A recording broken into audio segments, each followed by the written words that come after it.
everyone, Midits here. Recently, I began a 3-part series creating my own Nintendo Cinematic Universe. In this video, I'll be going over Phase 2, I hope you enjoyed today's video, and let's get straight into this. When I began this series, I had some rough ideas for what I wanted to do, but I didn't have a concrete plan for the entire saga, just like the real Marvel. Anyways, there may be times when I return to some films from Phase 1 and add new details that fit the narrative overall. In my first video, I stated that I would not include any third-party characters, as it would make the universe far too complicated. I want to change that statement. Instead, I will not be making movies based on third-party characters. What is the difference between those two statements? Just wait and see. Starting off with an iconic franchise, the first movie of Phase 2 is Pokemon Ruby and Sapphire. This movie will adapt the game of the same name. The film is set in the Hoenn region, and I had an interesting choice to make. While Pokemon Crystal introduced female protagonists, they weren't in Gold and Silver, so it made sense to have Gold as the main character. Now, each Pokemon game has the options for a male and female player character, and all of the female characters are way more memorable. Honestly, I attribute this to the show, where multiple female protagonists were allowed to be supporting characters, while Ash was used to represent all the male protagonists. So May will be the main character we follow in this film, but honestly, not much changes if you replace her with Brendan. This will follow the classic Pokemon formula we previously established, as May will acquire the gym badges and face against the antagonist of the story, although in this case, it will be the two antagonists of Team Aqua and Team Magma. While the narratives of these games would obviously be altered to fit a film format, I want this movie to feel a bit different, as the conflict between the two evil organizations takes center stage. Brendan could show May the ropes on how to be a Pokemon trainer, but I don't think he'd be an important character overall. Instead, the main rival would be Wally, who I think could add a lot of emotion to this film if his story of persevering against his illness is given enough time. One thing that I will admit is funny about the series is how Pikachu is the representative for the franchise, but he only really has a major role in one film. Although, to be fair, Pikachu is not a character that needs as much character development compared to Link or Samus. Plus, you could easily fit a small cameo Pikachu into this movie. This phase is a little bit shorter, but we still have a long way to go, so let's talk about another returning franchise. Finally, we're getting the real-world sequel to the first Mario movie, Super Mario Galaxy. The third entry in the Mario film series, the story will mainly take from Galaxy 1, but some elements will be borrowed from Galaxy 2. There will also be some aspects from other games that will be sprinkled in. Things will start off normally in the Mushroom Kingdom, when suddenly, Bowser returns, taking the entire kingdom up into space. Characters including Mario, Luigi, Peach, Daisy, Yoshi, Toad, and Donkey Kong are spread out across the universe on different planets in groups of 2 or 3. Mario and Yoshi will wake up at the Comet Observatory and meet Rosalina. Rosalina explains how Bowser, along with the Koopalings, who were introduced in this movie, stole the energy of the Power Stars from her observatory. So Mario and Yoshi will travel across the universe, collecting Power Star energy and reuniting with the rest of the cast. After accomplishing this, as well as fighting some of the Koopalings, everyone will fly the Comet Observatory into the center of the universe for a final confrontation with Bowser. They're able to defeat Bowser, but Bowser didn't realize the consequences of his actions as the universe starts being consumed by a black hole.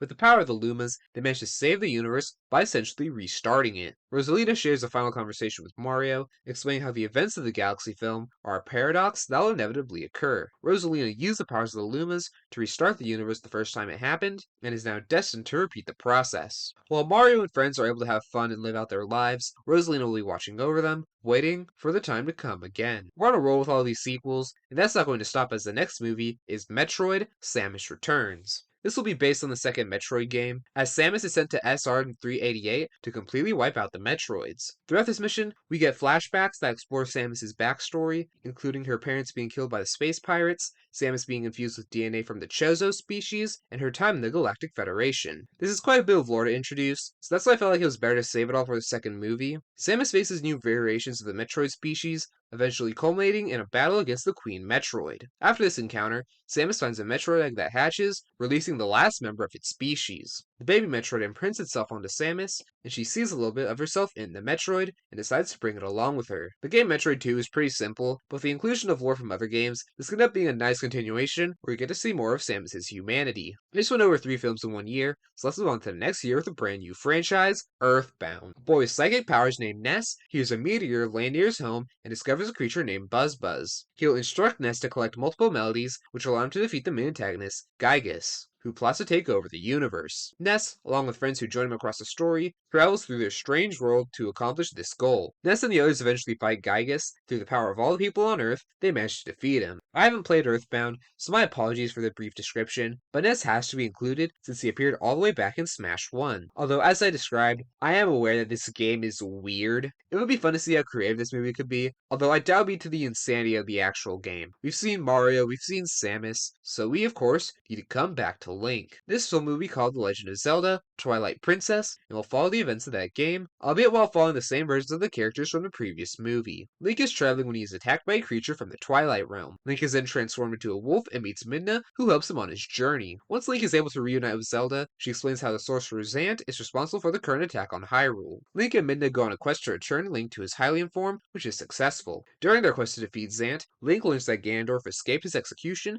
and is working alongside Zant. At the end of the film, Link will have a final confrontation with Ganondorf, and here we will learn that Midna is the Twilight Princess. After seemingly defeating Ganondorf, Midna returns to the Twilight Realm, separating the dimension from the rest of Hyrule. But just as Link and Zelda believe their troubles to be over, Ganondorf returns with a greater power than anything we've seen from the last two films. Link tries to battle Ganon, but it's essentially impossible, and he's knocked out. Ultimately, Zelda uses the power of the Triforce to seal Ganon temporarily. We then fade to Link, awakening from a slumber. He goes outside and sees his world. It's the same, but it feels different to him. Here with another new franchise, we've got an F-Zero movie. Captain Falcon is a race driver in the far distant future. A group of rich space merchants established the F-Zero Grand Prix, which was both incredibly dangerous and incredibly entertaining. This would be a standard racing movie where we see Captain Falcon slowly make his way to the top. In the final race, it seems like Captain Falcon is going to win, and he manages to do so, but not in a way he hoped. During the race, a huge crash leads to the deaths of multiple drivers. Falcon wins the final race in the F-Zero Championship, but not only is he not rewarded, but the games are completely cancelled after this tragedy. While the games were clearly dangerous, all these drivers spent their whole lives practicing for these races, and now they're left with no meaning. But these people didn't get to where they were because they were quitters, and the movie ends with us seeing an underground street race as Captain Falcon maintains the lead. Another year, another 3 movies. The next year isn't going to be any different, so let's get moving. Deviating from the previous naming conventions, the third film, the Star Fox trilogy, will be called Star Fox Adventures. The team currently consists of Fox, Slippy, and Peppy, as Falco left the team between the events of the second and third films for reasons that will be explained. We're introduced to Crystal, who seeks answers and revenge surrounding the death of her parents. She first runs into the Star Fox team on the planet Saria, where most of the film takes place. A group on the planet called the Sharpclaw Tribe, which is led by General Scales,